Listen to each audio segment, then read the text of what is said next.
Hello, everybody. I'm Steve Johnson. Welcome to Digital Works TV. Our guest today is Paul Leopard. Paul, welcome. And Thank you. You are the Digital Engineering and Model-Based Systems Engineering Lead for DESE Research. That's correct. And I did not know this until I asked you a few moments ago, but DESE stands for Defense, Environment, Space, and Energy. Y'all do all that stuff? Pretty much, we do. We're involved in a lot of things, yes. Okay, I think I need to move my mic a little closer. What does it mean, your job title, you are the Digital Engineering and Model-Based Systems Engineering Lead. What does that mean? Basically, it means I was the first person hired to do digital engineering and MBSE work at DESE. And, with the intent of building a team for a new contract they had secured through Boeing as a sub to Boeing with Missile Defense Agency on the GMD, Ground-Based Missile Defense Systems Integration and Test Readiness Contract. We call it GMD SITR. Okay. So you actually are an electrical and computer engineering graduate from UAH. Yes. So was it a long, strange road to get to doing to becoming digital engineer, model-based systems engineer? Is that something you grew into, or did it just happen?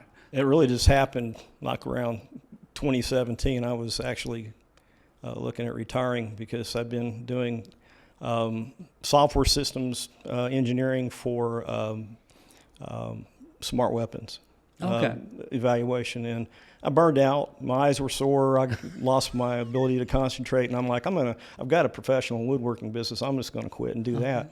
And a friend of mine talked me into going to Teledyne Brown Engineering. And as soon as I got there, model-based systems engineering was beginning to really be circulated as the next big thing. And I'm like, I need to learn this.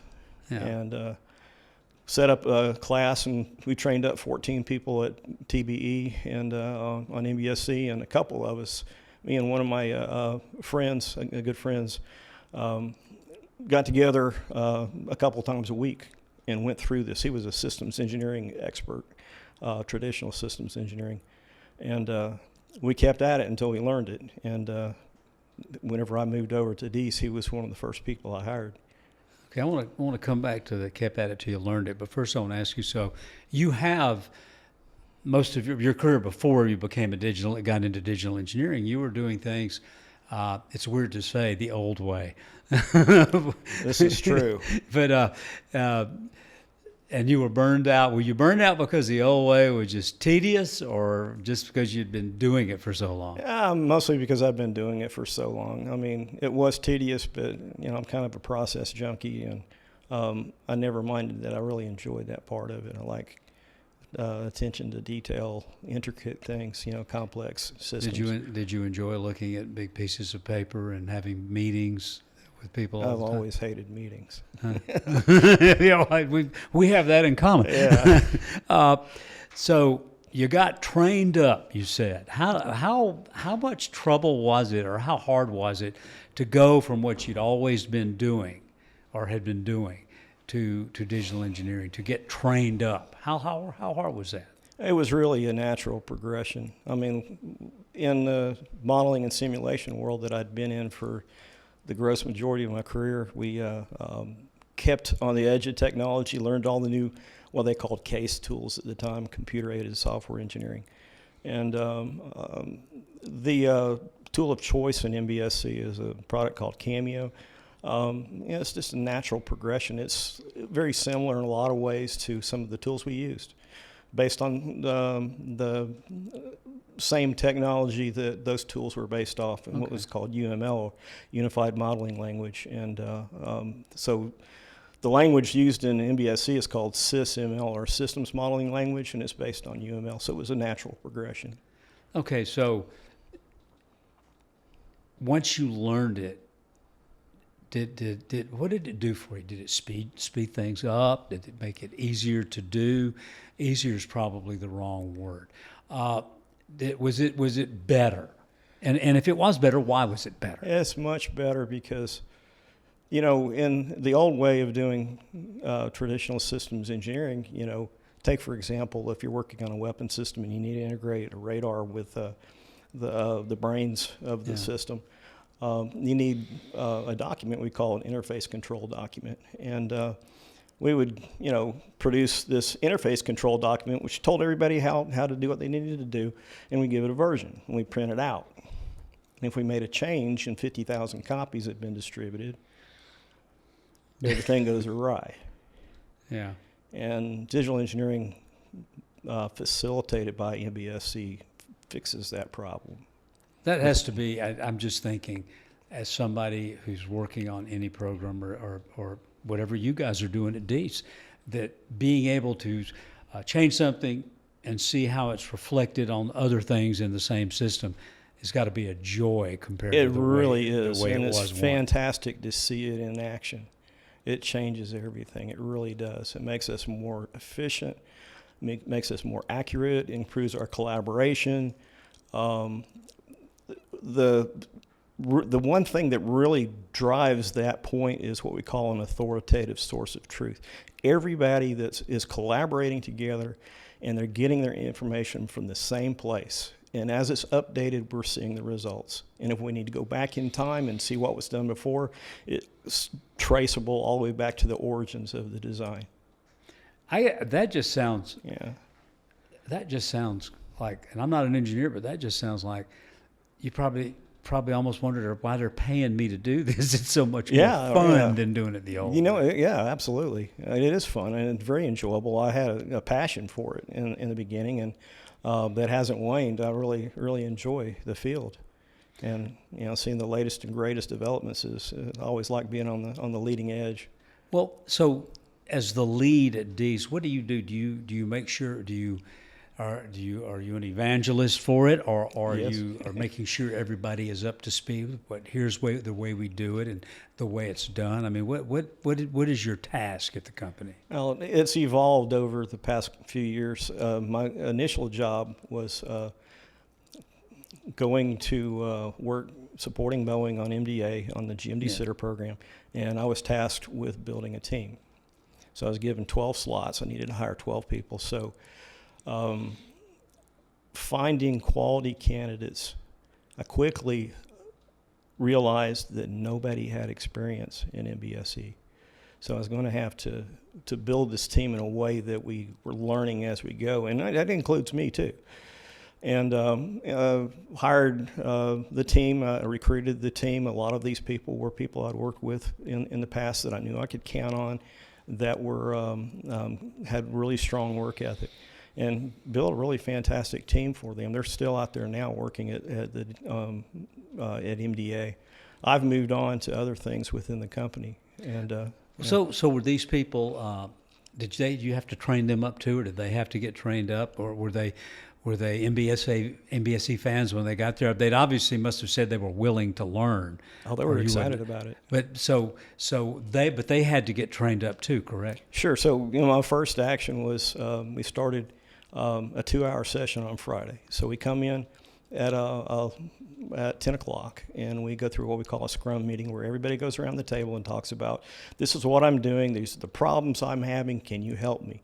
So we use that to learn together.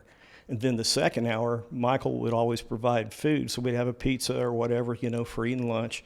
And we would dig into more complex topics within MBSE. We had a girl on our team that was a subject matter expert, and she went through a 4-week class on using the tools.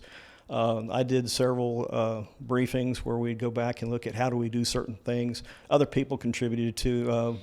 The man that's our lead out at MDA now, Sean Wilson, he was instrumental in that too, and he helped us a lot and taught us a lot. But in a nutshell, we really taught each other.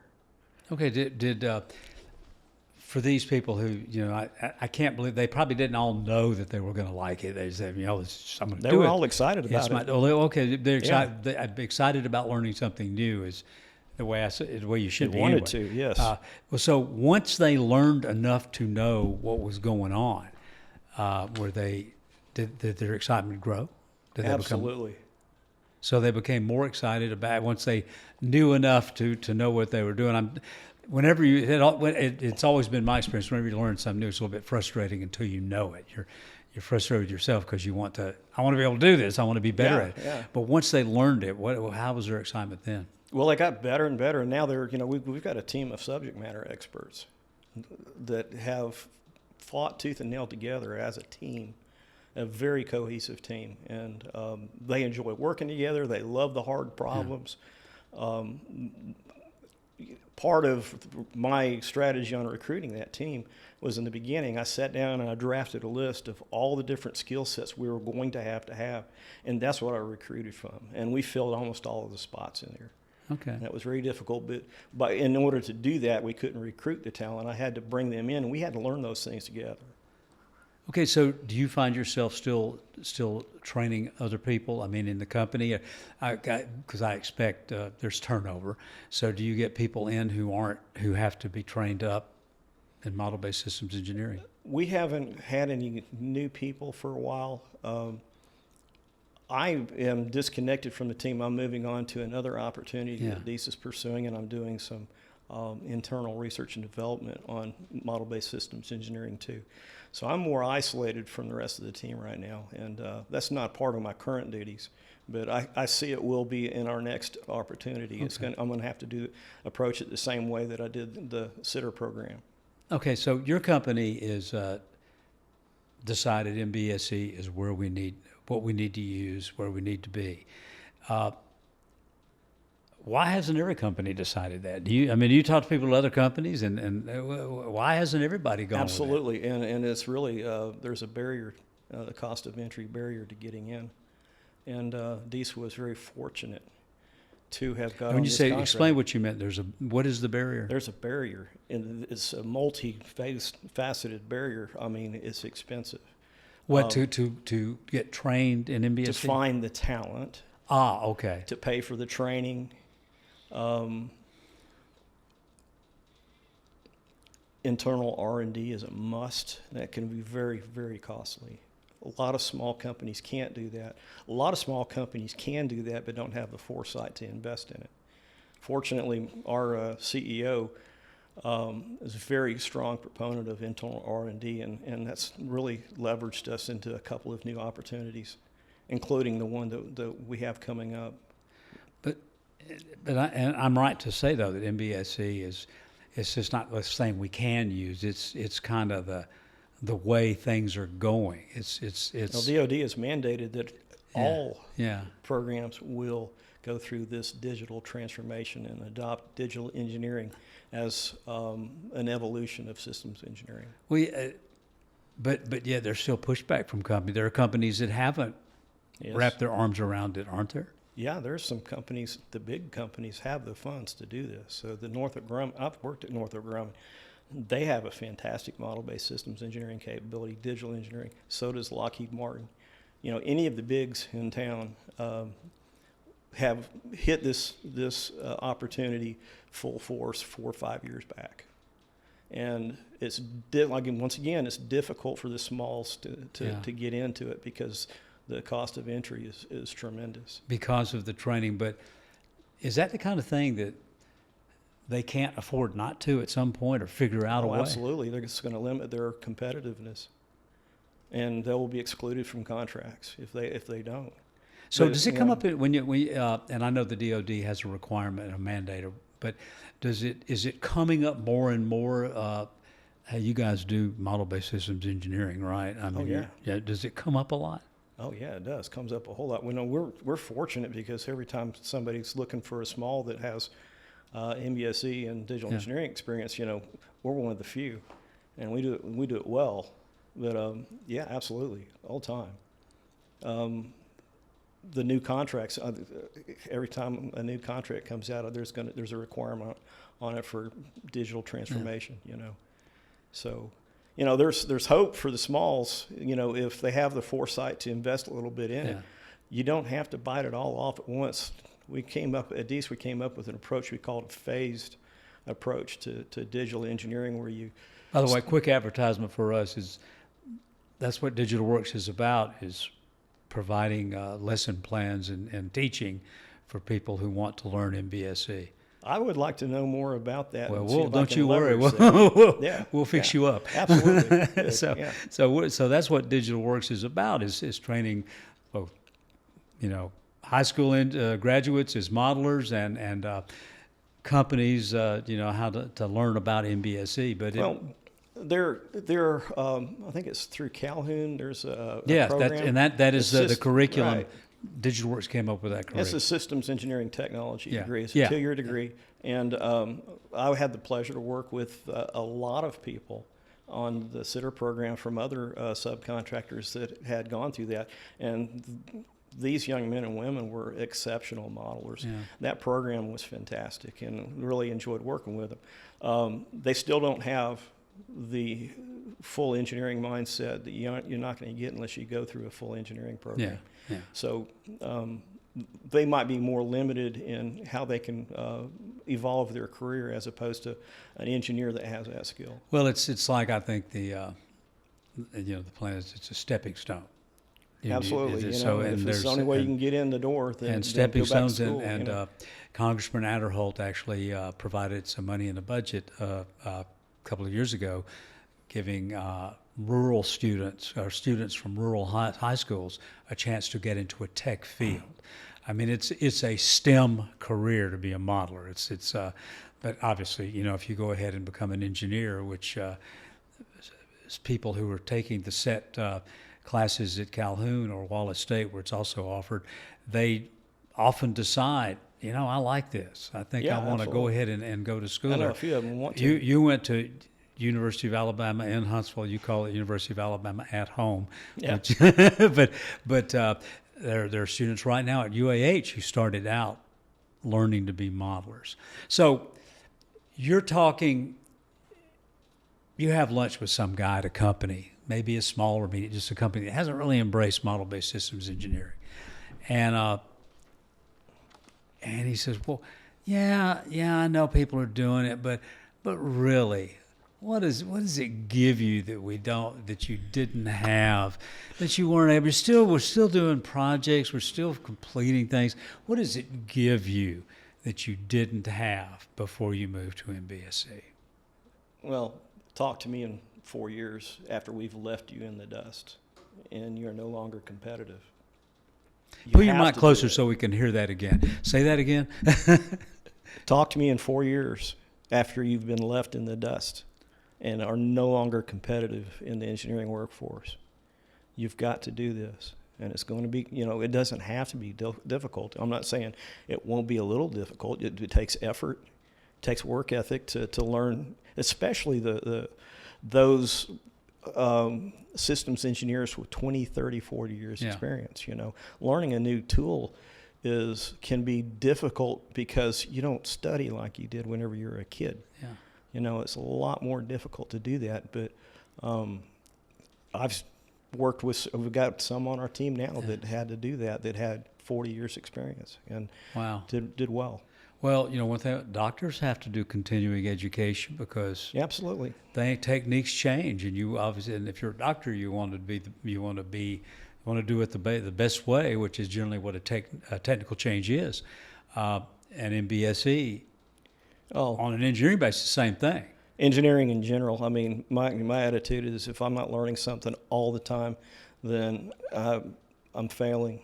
You've got to continue to learn if you want to stay on top in the engineering field.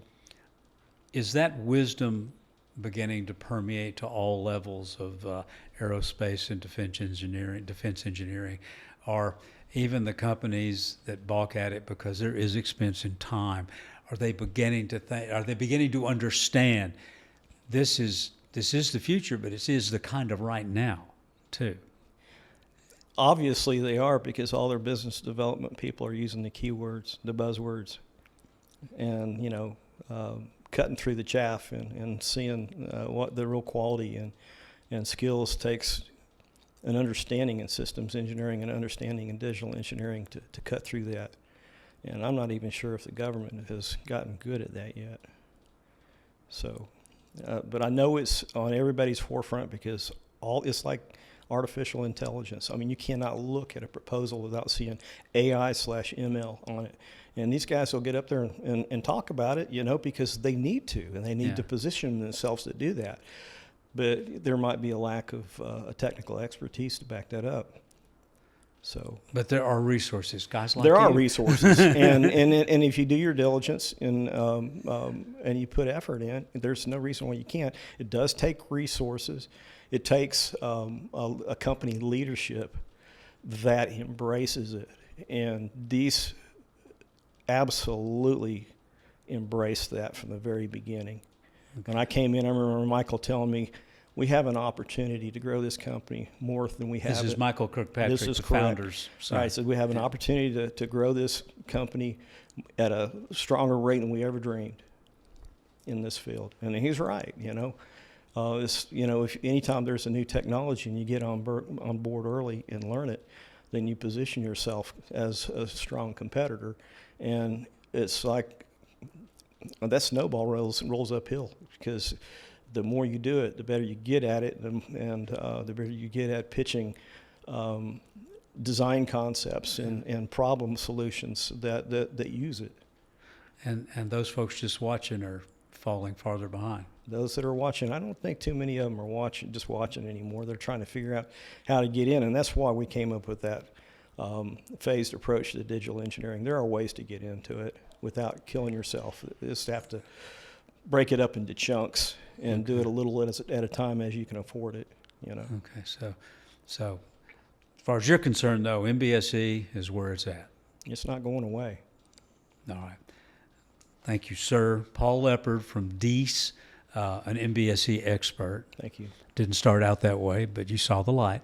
Yeah. Thank you, sir. Yeah. And thank you for being with us, Paul Leopard from DESE Research. And remember, I'm Steve Johnson, by the way, and remember, it works.